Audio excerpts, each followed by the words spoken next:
예, 이렇게 에코 사회적 경제 포럼에 초대를 받고 이 자리에 서게 돼서 무한한 영광으로 생각하고요. 제가 부족하나마 갖고 있는 국제 협력이라든가 환경 교육, 그다음에 지속 가능한 사회에 대한 내용들을 이렇게 자리를 마련해 주셔서 정말 감사한 마음을 가지고 있습니다. 저는 부탁을 받은 대로 일본의 생태마을 만들기에 대한 이야기를 할 텐데, 생태마을 만들기 중에서 특히 이제 생태관광, 에코투어라고 하는데요.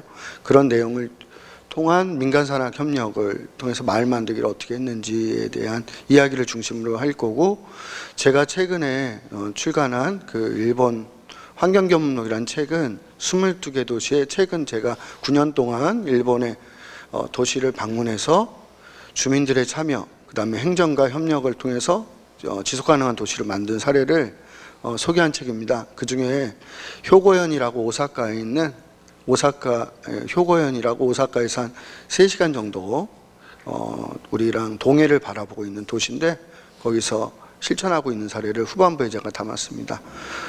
아마 저에게 한 25분에 30분 정도 되는 것 같은데, 후반부에 토요과 얘기를 좀 하도록 하겠습니다.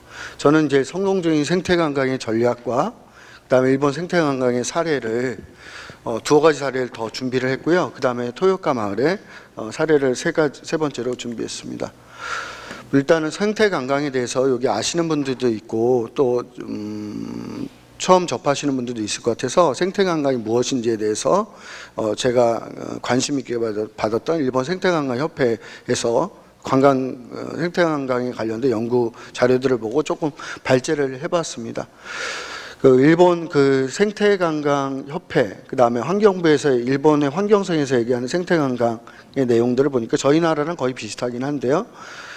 자원보호, 그 다음에 관광산업의 부흥, 지역사회 살리기의 내용을 중심으로 자연, 역사, 문화 등의 고유자연을 대상으로 하는 것을 우리가 일반적인 관광에서 벗어난 생태관광이라고 얘기를 합니다.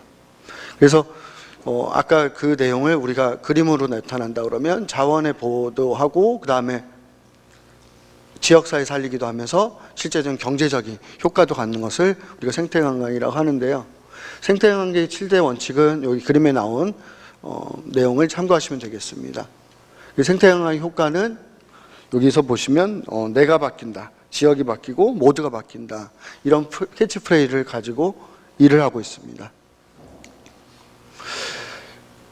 요거는 그냥 참고 자료 스킵하도록 하겠습니다. 그래서 여기에 보시면 일본 에코투어의 종류를 보시면 알 수 있는데요. 우리나라에서도 지금 생태관광협회가 출범해서 환경부나 문광부에서 여러 가지 일들을 하고 있는데 비슷한 사례입니다. 원시리 자연에 대한 가이드 투어, 국립공원이라든가 세계자연유산 지역에서 펼치는 투어라든가, 그 다음에 아래쪽에 보시면 환경보전 참여활동이라든가 자연 속에서 힐링하는 이런 숙박형 캠핑 프로그램들도 가지고 있습니다. 그래서 제가 이렇게 조사한 이거는 제 나름대로 좀 정리를 해봤는데요. 일본에 있을 때 생태관광이 잘 되기 위해서는 한 5가지 정도가 되게 중요하겠다. 저희가 물론 잘 되고 있지만, 첫 번째는 일단 프로그램을 기획을 잘 해야 될 것 같고요. 두 번째는 식사, 그 다음에 숙박, 그 다음에 기념품, 토산품이라고 했는데 저희로 얘기하면 기념품이겠죠. 그 다음에 교통. 근데 제가 이제 여행하는 것을 굉장히 좋아해가지고 많은 곳을 여행을 해봤어요. 일본에서. 물론 북미라든가 유럽도 여행을 해봤지만 일본에 한 47개 도도부현이 있는데요. 그 중에서 한 45개 현을 방문을 해서 직접 9년 동안 마을 만들기를 조사를 해보니까 이런 내용들이 저희보다 좀 참고하고 좀 저희가 도움이 되겠더라고요. 뭐냐면 저희는 보통 어떤 관광을 하거나 마을을 한다 그러면, 마을을 방문을 한다 그러면 도시를 프로그램과 식사, 그다음에 숙박이 보통 연계가 안 돼 있잖아요. 근데 일본의 이제 여관 문화에서 가지고 있는 생태관광이라는 에코투어 프로그램들은 보통 식사랑 프로그램과 숙박이 연계가 많이 돼 있고, 그 다음에 교통이, 저희가 유럽 여행 가면 뭐 에어텔이라든가 레일텔이라든가 여러 가지가 저희 나라도 지금 개발되고 있고 유럽도 되고 있는데, 일본이 저희가 이제 유럽 친구들이나 미국 친구들 만나보면 서양인들이 얘기를 하는 내용 중에서도 그렇고 제가 경험한 것도 그렇고, 일본이 그런 숙박과 식사, 그다음에 교통, 이런 또 기념품 문화가 굉장히 연계가 잘 돼 있다라는 걸 제가 몸소 체험했습니다. 그래서 뭐 단적으로 이제 저희 애들을 제가 어렸을 때 데리고 다녀 보니까 사실은 저희가 열쇠고리를 사거나 인형을 살 때 열쇠고리가 없어서 사는 경우는 없거든요. 생필품처럼. 대부분은 그냥 컬렉션이에요. 최근에 관광에서. 근데 저희가 보면 강화도에 가서 식사도 하고 기념품도 사고 그 에코투어에 프로그램에 참여해야 되는데 대부분의 사람들은 숙박하는 장소, 프로그램 하는 장소, 또 기념품 사는 것도 이런 다 별개로 나눠졌다는 거죠. 그래서 이거는 그냥 재밌어가지고 제가 2008년도에 찍은 사진인데요. 제가 다녔던 박물관이라고, 밥박물관이라고 있는데, 밥이라는 게 이제 학생들한테 농사의 체험이라든가 뭐 이런 것들을 주기 위해서 교육적인 목적으로 만들어졌는데, 우리는 농업박물관이라고 저쪽에 어디야, 광화문인가 어디, 서대문 쪽인가? 그쪽에 있어요. 제가 한번 다녀온 적이 있는데 되게 있잖아요. 교훈적이고 그다음에 지식 전달적이고. 그런데 일본의 이런 비지터 센터라든가 이런 에코랑 관련된 이런 프로그램 샵에 가면은 이런 것들을 아이들, 저도 이제 아까 그 꼬마농부 대표님이 보신 것처럼 지역의 이런 축제들도 좀 방문해서 프로그램들을 진행해 본 적이 있는데 실제로 이렇게 사가는 사람들이요, 나이 드신 아저씨들은 기념품들을 안 삽니다. 그죠? 그 다음에 젊은 뭐 대학생들이나 젊은 사람도 잘 안 사요. 대부분 사는 사람들은, 구매욕에 있는 사람들은 30대 초반이나 중반에 유치원에서 5세에서 10세까지의 자녀를 둔 집이 많이 사요. 교육적인 목적으로. 대부분 밥박물관에서 파는 거는 밥에 관련된 전문 서적들이 팔리는 게 아니라 밥에 관련된, 이게 밥꾼이거든요. 이 캐릭터를 만들어 가지고 여기에 관려서 한 50가지 작은, 사실은 한 50평 정도 되는 박물관인데 기념샵이 한 15평 정도 이상이 되는데 거기서 팔리는 상품들의 종류는 그렇게 다양해요. 저도 한 10가지 이상 샀습니다. 너무 가지고 싶어요. 학생들이. 그리고 마지막에 후식으로 거기 아이스크림을 먹을 수가 있고 또 레스토랑이 있어. 밥 레스토랑. 밥으로만 관련된 디저트부터 식사까지 다 해결할 수 있는, 그걸 지역의 NPO가 위탁 운영을 하고 있는데 이런 아이템들이 되게 필요하지 않을까. 요 기념품만 가지고도. 그리고 뭐 이런, 요게 이제 밥박물관에 처음 들어가는 입구의 모습들이고요. 그러니까 초등학교 한 4학년에서 6학년 정도의 눈높이와 정보를 주면 그렇게 수준이 유치하지도 않고 너무 낮지도 않다, 이렇게 제가 생각을 해봤어요. 그래서 이게 이제 제가 신지호라고 그래서 심한해연이라고, 우리나라 굉장히 역사적으로 지금 독도 문제 때문에 안 좋은 심한해연에도 자주 방문을 했는데, 심한해연에 가니까 신지호 박물관이라고 기수지역에 박물관이 있는데요. 저희가 이런 박물관 갔는데 이게 망둥어예요. 짱뚱어라고도 하는데 이제 짱뚱어 쪽이 가까울 거예요 아마. 그 짱뚱어인데 짱뚱어를 캐릭터로 해서 이 친구를 가지고 이 전체 스토리텔링을 했어요. 그러니까 짱뚱어가 사라지는 기수지역의 갯벌이나 이런 습지에 대해서 홍보를 하고 얘가 프로그램을 진행하고 여기에 찾아오는 학생들하고 교감을 하는 홈페이지도 그렇게 구성이 되어 있고, 그래서 학생들이 굉장히 여기 있는데요, 실물도 만져볼 수 있고 그런 프로그램들을 가지고 있더라고요. 그러니까 우리가 람사르 습지라는 거 혹시 들어보셨는지 모르겠지만 국립공원이나 람사르 습지에서 하는 것들 프로그램들을 보면 해설이라는 게 일방적이고 소통이 없고, 그 다음에 흥미라든가 재미라든가 이런 부분에서 저는 좀 많이 떨어진다고 생각을 하는데, 이런 방법들을 통해서 책도 팔고 기념품도 팔면서 실제로 마을에서 유의미한, 이거는 최근에 간 자료도 아니고 한 2007년 8년에 제가 방문했던 따오기를 복원시켰던 사도섬이라고 그래서요, 굉장히 니가타현에 우리 북송선 떠났던 니가타항 아이리스 영화 촬영했던 그곳에서 한 3시간 정도 가면 사도섬이라고 했는데, 이 사도섬에 으로 가는 배의 이름은 따오기 배입니다. 따오기 배. 그러니까 따오기를 복원한, 마지막으로 멸종했던 따오기를 다시 이 섬에서 복원을 해서 실제로 방사를 진행을 했는데요. 입구에, 이 관광선에 들어가면 입구에서는 따오기 쌀을 팔고, 이거는 따오기 섬으로 가는 배를 타기 전에 그 입구에 이 통로의 모습입니다. 그다음에 기념품 샵, 그다음에 따오기에 관련된 여러 가지 생태관광. 저는 오늘 뭐 여러 가지 아까 얘기하실 거 보니까 정 교수님도 그렇고 생태계 서비스에서 문화 서비스라든가 경제 서비스라든가 이런 부분에 대해서 많이 얘기를 한 것 같은데, 제가 얘기하는 부분들은 이 환경교육이라든가 지속가능 발전 교육들은 주로 문화 서비스, 문화계 서비스의 내용들로 아마 보여집니다. 마찬가지고요. 그 다음에 이런 것들도 제 집 주변에 있었던 뭐 여러 가지 이런 방문자 센터들, 방송국에서 운영하는 건데 그냥 재밌어서 이런 기념품들을 잘만 활용한다 그러면 제 생각에는 어떤 사업을 할 때 아까도 보니까 캐릭터가 있던데요. 그런 것들만 잘만 살린다 그러면 이것이 굉장히 부가가치가 높은 사업이 아닐까라 생각을 해봤습니다. 이거는 지브리 미술관이죠.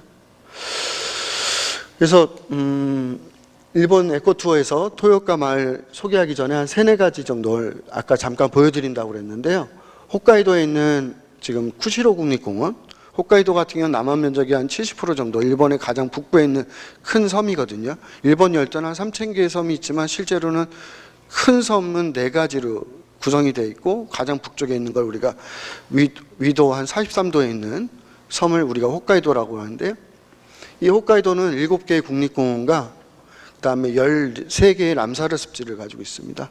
여기서 하고 있는 것들은 지역의 문화나 역사, 생태를 가지고 관광 자원으로 해서 하고 있는데, 저도 이제 많은 국립공원들을 방문해서 프로그램을 진행해 보기도 하고 참여를 해봤는데, 제가 이 사례를 소개하는 건 사실은 2000년도에 제가 독일의 갯벌국립공원이랑 숲국립공원, 바이에른 국립공원이라든가 이런 데 방문하면서 프로그램에 참여했을 때 저는 그때까지 가졌던 미스테리는 왜 모든 국립공원 앞에는 파전과 등 긁는 것만 팔까? 그래서 제가 방문하면 학생들을 인솔 하거나 주민들 가도 파전이나 막걸리나 등 긁는 어느 국립공원을 가도. 근데 이 부분만 좀 바꿔줘도 사실은 생태관광에서 제가 이게 뭐 아까 얘기했던 부분들하고 좀 연결이 되지 않을까. 요걸 좀 바꿔요. 근데 독일의 스위스에 있는 국립공원 프로그램들을 참여해 보니까 그 앞에서 도감도 팔고 손수건도 파는데 굉장히 그 생태교육, 환경교육의 내용들로 가지고, 아까 얘기했던 것들이 우리가 출장 수업을 가서 기념물로 파는 건데, 우리가 오지 말라고 그래도 국립공원이란 이런 공원에 가면 사실은 그런 것들을 할 수 있는 방문자 센터라든가 비지터 센터가 없단 말이에요. 그래서 이런 것들을 보면서 요것만 잘 연구해서 우리가 좀 프로그램을 한다 그러면 되게 좋지 않을까. 왜 이런 것들을 우리나라 국립공원에서는, 우리나라 문광부라든가 산림청이라든가 환경부에서는 생각을 못할까 하고 있는지 몰라도 아직까지는 제가 봤을 때는 한계가 있다라는 거죠. 그래서 이게 여기는 홋카이도 그러면 우리로 치면 아주 전라남도 아주 섬이라고 생각하시면 돼요. 굉장히 오지거든요. 왜냐하면 삿포로에서도 버스로 7시간을 가야 돼요. 이 쿠시로를 가려면 노인네들은 못 가요, 힘들어서. 근데 여기 가니까 두루미 가지고, 두루미 쿠시로 공원, 그 다음에 이 할머니는 40년째 그 마을에서, 이 할머니를 보러 블로거, 우리도 많잖아요, 맛집 이렇게 올리는데 일본에서 아주 유명한 집이에요. 생선만 그 자리에서 이게 손님들하고 마주보고 있어요. 고등어하고 삼치만 굽는데요, 그렇게 비싸지도 않아요. 근데 40년째 3대가 자기가 굽는 걸 저렇게 보여줘, 화로에서. 저도 한 3번쯤 갔던 것 같은데, 사실은 맛이 뭐 특별히 있거나 메뉴가 다양하거나 그렇지는 않은데, 이 집에 쿠시로 여행을 오면 꼭 방문하게 되는 집이죠. 그 다음에 이런 문화적인 요소라든가, 사실은 아까 얘기했던 생물자원들, 이런 자연자원들이 제가 찍은 사진인데, 붉은 여우라 그래서 우리나라에서는 여우가 멸종됐는데 쿠시로 쪽에선, 우리 홋카이도는 아직까지 곰이랑 여우가 발견되고 있습니다. 그리고 두 번째가 오제국립공원인데, 제가 만약에 일본의 생태관광 프로그램을 참여를 권유한다고 하면 제가 많이 갔던 지역에서 오제국립공원을 제일 많이 채취하는데, 그거는 65km의 목도 자연을 훼손하기, 사실은 요게 조조라는 사람이요 3대에 걸쳐서 3대에 걸쳐서 산장을 해가지고요 80년 동안 이 국립공원을 지키는 운동을 하거든요. 3대가. 할아버지가 하다가 돌아가셨어요. 근데 아들이 하다가 아들은 암벽을 타다가 이 오제가 3,000m급 산이거든요. 그래서 떨어졌어요. 그러니까 아들이 손자가 지금 활동을 하고 있어요. 이 단체를 이끌고. 그래서 결국은 오제가 그 수력 개발이라든가 산림 훼손이 안 된, 제가 쓴 첫 장에 그런 얘기가 나오는데 그 아주 일본에서도 환경운동가의 가장 대표적인 사람. 그러니까 잠깐 뭐 1, 2년 하는 게 아니라 80년 동안. 그래서 그 사람들이 오제 그것을 개발했던 그 도쿄전력이라든가 이런 사람들은 오히려 친환경 회사인 임업개발을 만들어서 65km의 목도를 놔서 지정된 인원만, 지정된 장소로만 오제 관광을 할 수 있게 했어요. 아주 대단한 거죠. 우리가 중간부인데요. 1400에서 1600 정도의 고지에서 65km를 걷는다고 생각해 보세요. 이런 길을. 우리는 대관령 이런 거하고 생각하시는데 굉장히 많은 차이가 있습니다. 거기서 파는 1400, 1600m에서 하는 게 제가 생각했던 로망이었어요. 국립공원이나 일반 공원에서 이런 친환경 물품들을 팔고 손수건은 이런 에코맵이 있고 이런 것들만 좀 잘한다 그러면 실제로 사람들이 와서 꼭 이걸 하나 두 개씩 사가더라고요. 그 다음에 거기에 관련된 동물의 마스코트가 들어있는 또 기념품도 사가고요. 그래서 저녁에는 이런 관광을 하는 프로그램들이 있습니다. 시간 관계상 이 아저씨는 여관 주인인데요. 제가 묵었던 여관 주인인데 아무 뭐 이런 전공자가 아니에요. 근데 자기가 모니터링한 거를 저녁 시간이면 8시 매일 저녁 강의를 해요. 손님들을 대상으로. 그래서 제가 이분은 정말 대단한 분이다. 이런 열정을, 그러니까 우리는 돈을 벌으려고 여관을 하는 게 아니라 환경을 지키려고 한다는 걸 지니까 이분하고 계속 커뮤니티 여관 홈페이지에서 이루어지더라고요. 그래서 되게 감동을 받았습니다. 그다음에 뭐 우리 야쿠시마, 우리 미야자키 하가 감독의 원령공주를 배경으로 했던데 뭐 이런 그 프로그램도 제가 2번 정도 우리나라에서 한번 진행을 해봤는데 자연해방연구소에서 이런 식사라든가 프로그램이라든가 아무리 여기도 굉장히 오지거든요.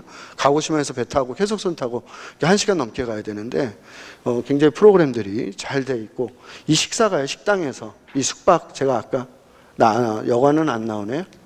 여관은 안 나오는데 작은 집인데 이런 것들이 굉장히 매뉴얼화 잘 돼 있고 이런 프로그램들을 우리가 잘만 운영한다 그러면 좋을 것 같습니다. 제가 토요카의 생태마을 도전에 대해서 좀 사진 중심으로 소개를 좀 드리겠습니다. 토요카는 아까 얘기했던 대로 효고현에 있지만 태평양을 보고 있습니다. 그래서 오사카 효고현이라고 하긴 참 민망하죠. 북쪽에 있는데요. 여기는 이제 우리가 일본 사람들이요 랭킹을 잘 매기거든요. 어디가 1등 이런 거.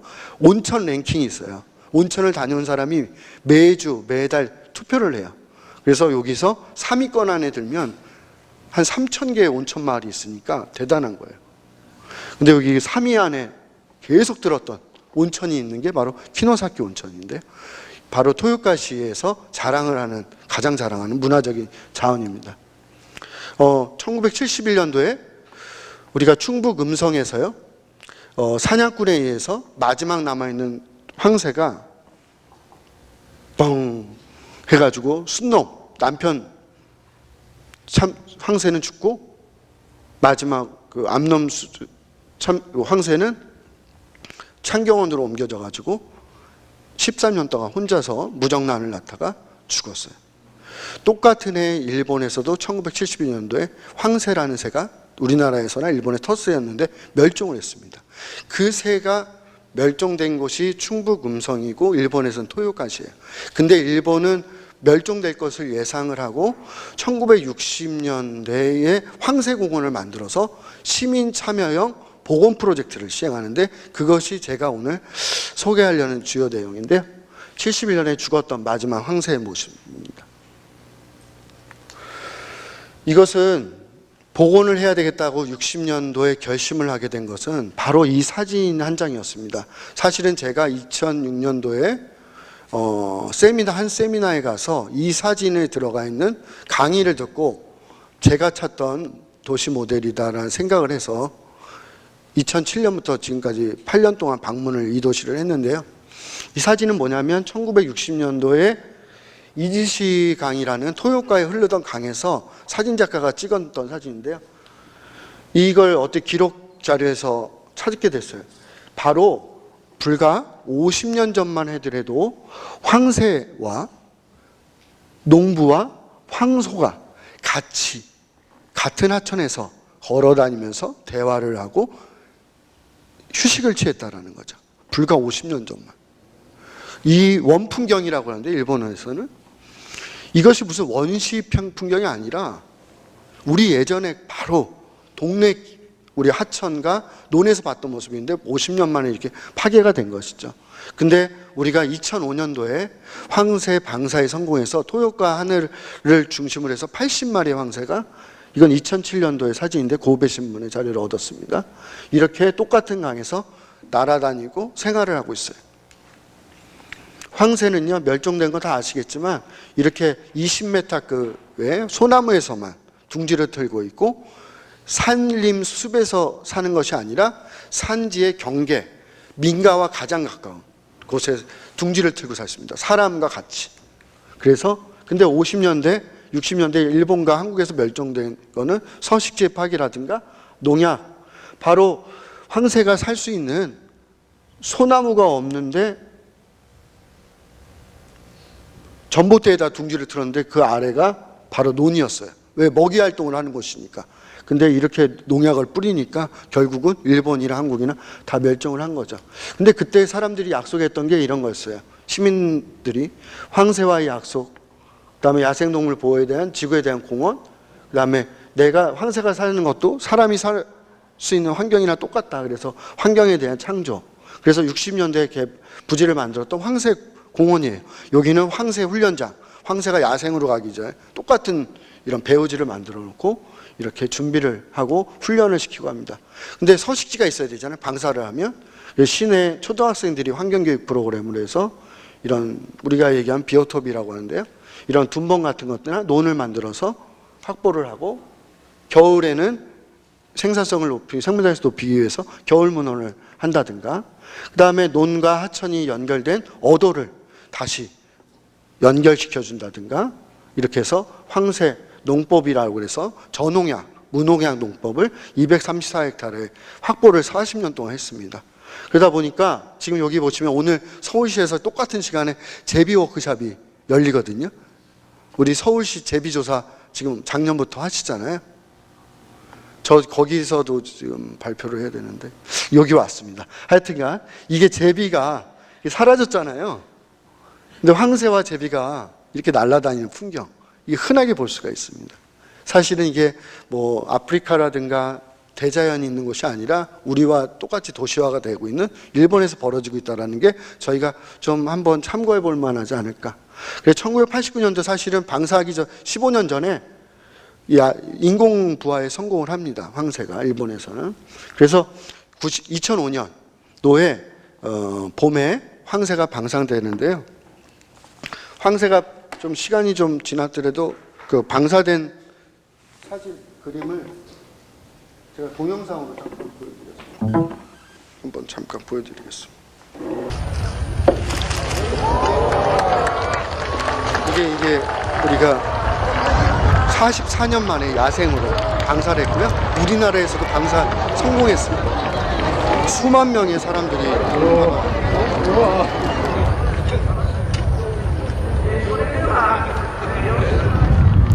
굉장히 큰 새거든요. 황새는 날개를 피면 한 2m 정도.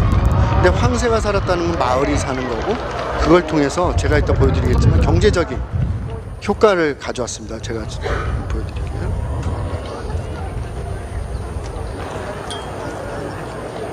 여기 이렇게 보시면 알겠지만 일본에서는 이제 우리가 국가를 대표하는 입헌군주제에서는 이제 천황이잖아요. 왕이라고 하는데 일본 사람들은 황태자라고 하죠. 일본에는 영국식하고 같이 가져가서 일본의 왕자들은 영국도 그렇잖아요. 왕자들은 환경을 지키는 일을 해요. 그래서 일본의 야마나시 조류 왕립 연구소 이사장이 누구냐면 왕자들이 이렇게 하거든요. 그러니까 자연보호 운동을 하는 단체의 대표를 맡아줘서 같이 하는데, 이 사람이 이제 첫 번째 그 황태자라고 보통 하는데 우리한테 좀 부정적으로 해서 이제 하여튼 일본 왕의 아들입니다. 나쁘게 얘기하면 안 돼. 너무 그렇게. 예, 그래서 하여튼 그렇습니다. 그래서 제가 야마나시 조류연구소도 사실은 많이 방문을 했는데요. 예, 이렇게 해서 이렇게 많은 인파들이 정말 수천 명의 언론가, 제가 일본에 있으면서 제일 즐겨봤던 NHK 뉴스 보면요, 이게 황새가 어디에 나타났는지에 대해서 첫 화면에서 계속 공개해줘요. 저는 2001년인가 2002년도에 삼보일배라는 게 있었어요. 스님하고 우리 그죠? 그 스님하고 왜 그러니까 누구죠? 신부님하고 이렇게 새만금을 지키겠다 그래서 새만금 갯벌에서 삼보일배로 왔는데, 그때 KBS 뉴스에서 톱뉴스로 그걸 다뤄주더라고요. 그 당시에 2001년인가 2년에. 근데 일본에서는 이 황새 소식이라든가 시민 참여 환경 지키기, 마을 지키기 하는 거를 항상 NHK에서 다뤄주고, 관련된 전문 기자도 따로 있습니다. 그래서 이런 식으로 해서 이거 살렸고, 유역도 다 이렇게 비오톱이라든가 서식할 수 있는 공간들도 이렇게 살렸고요. 재생 면적이 아주 어마어마하고요. 이게 하치고로 습지라고 그러는데, 황새를 마지막 야생에서 죽었던 습지를 이렇게 생태공원으로 만들어서 지금은 복원시킨 황새가 이렇게 다시 오고 있죠. 이런 거 우리 하치고로 습지의 모습이죠. 우리가 그래서 이제 이 토요오카가 황새 도시로 이렇게 알려지면서 황새 여행이라는 새로운 여행 문화가 생겼습니다. 황새를 쫓아다니는 사람들이 생겼어요. 이렇게 황새는요 500km에서 1000km 이상을 날아다니는데요, 보통 한 300km 반경에서 생활하지만 이렇게 넓게 퍼져서, 그래서 결국은 우리 노무현 대통령의 생가가 있는 봉하마을까지 날아왔어요, 이 황새가. 그래서 그 일본 기자들이 어마어마하게 찾아왔죠. 그 황새가 우리가 그러니까 대륙까지 간 거잖아요. 그래서 지금 우리는 8마리를 이번 달에 지난달에 방사를 했는데, 예산에서 검색해 보시면 알 건데, 예산 황새에서 우리는 관심을 그동안 못 가졌지만 언론에서 아무도 제대로 안 다뤄줬어요. 그리고 보통 여기는 이제 국가 수반이 참여해서 처음으로 곰이랑 황새를 우리가 복원시킨 거잖아요. 곰은 지리산에, 황새는 예산에. 근데 장관밖에 안 왔어요. 도지사도 안 오고 대통령도 안 오고. 그래서 대통령이 꼭 오기를, 왜냐하면 이게 황새라는 게 우리나라의 정말 최고의 새잖아요. 황새. 우리나라 사람 생각할 때는. 근데 그거를 듣지 않고, 그래서 토요오카에서는 2004년도에 환경경제전략이라는 걸 만들고, 이렇게 농사 면적에서 무농약, 저농약을 했고, 그 다음에 황새쌀이라고 그래서요, 보통 한 1.5배에서 2배 정도 되는 쌀을 이렇게 합니다. 그리고 황새 춤이라고 그래서 메이커를 만들어서 여기서 나오는 것 제품들은 이렇게 지금 한 200개, 지금은 한 500개 점포에 전국적으로 유통이 되고 있고, 황새 쌀을 파는 것과 술을 파는 것을 어떤 차이가 있는가 알아봤더니 보통은 한 10배에서 20배 정도의 가격 차이가 있습니다. 그러니까 술을 만들려고 하는 거예요. 그죠? 그리고 간장이라든가 빵까지 하고, 토요오카 황새 이런 쿠폰을 만든다든가, 그 다음에 이런 것들은 이제 환경이 좋아졌다는 얘기고요. 그 다음에 이런 게 이제 황새를 통한 여행객들이 늘어나면서, 보통 여기가 이제 한 50만 정도의 인구를 가지고 있는데, 토요오카시가요. 관광객이 1년에 황새 때문에 오는 관광객이 한 50만 정도 된다고 그러고, 이렇게 생태가 살았고요. 경제 파급 효과가 이게 2000년대 후반 자료인데 한 142억 원 정도 되고, 그다음에 생태계와 생물다양성 경제학에서도 높이 평가하는 사례로 하고, 최근에도 무인보급기 이름 올라갔는데 이 똑같은 이 위성이거든요. 인공위성의 이름도 황새입니다.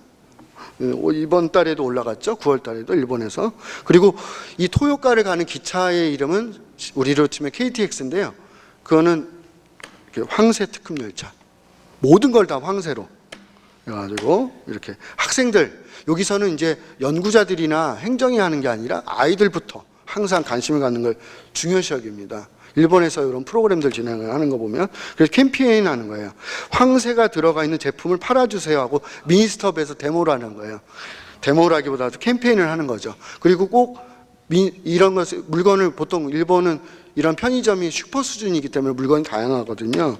그래서 시장님을 만나서 하고 보통 이제 황새 비싼 쌀을 유통할 수 있는 데가 어딜까 생각을 해보니까 학교 급식, 그래서 이게 무상급식, 뭐 친환경 급식을 넘어서 황새 쌀로만 배급을 하는 이런 학교들이 있고, 그 다음에 우리 람사르 습지에 대해서 우리가 조류와 습지에 관련된 물새와 습지에 관련된 국제협약이 람사르 협약인데요. 일본에서 논습지가 들어가 있는 습지가 처음으로 일본에서 3,000개의 람사르 습지가 있는데 동북아시아에서 가장 인공습지지만 생물 다양성이 높은 곳이 어디냐? 과거에 바로 논이었어요. 유럽 사람들이나 서양 사람들이 이해하지 못하는 논을 살려서 농업을 살리고 농민들을 살리고 그 다음에 황새를 살렸다라는 인정을 받아서 세계 람사르 협약 총회에서 람사르 습지로 이 논습지, 배후습지가 황새가 사는 습지가. 근데 이 시장님이 지금 3선을 했는데요. 황새만 가지고 얼마 전에도 방사시계도 오셨어요. 나카가이 문에루 시장이라고 저도 한 10번 이상 만났는데 황새를 살려야지 하여튼 도시가 산다라는 신념을 가지고 하더라고요. 그러니까 어떤 형식적인 부분이 아니라. 그래서 저는 토요카시의 이 사례를 보면서 문화와 그다음에 교육 프로그램, 그다음에 경제 이런 것들을 살리면서도 생태 관광이 굉장히 도시 전반을 활성화시킬 수 있다. 그 안에는 생물 다양성이란 종복원이라든가 제가 생각할 때는 제비를 우리 서울시에서 살리는 거는 새로운 전철을 하나 놓는 것보다 더 중요하다고 저는 생각해요.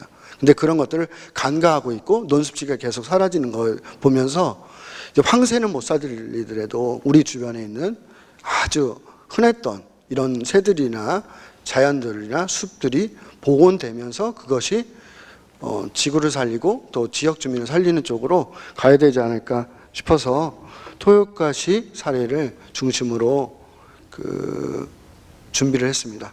이상으로 발표를 마치도록 하겠습니다. 감사합니다.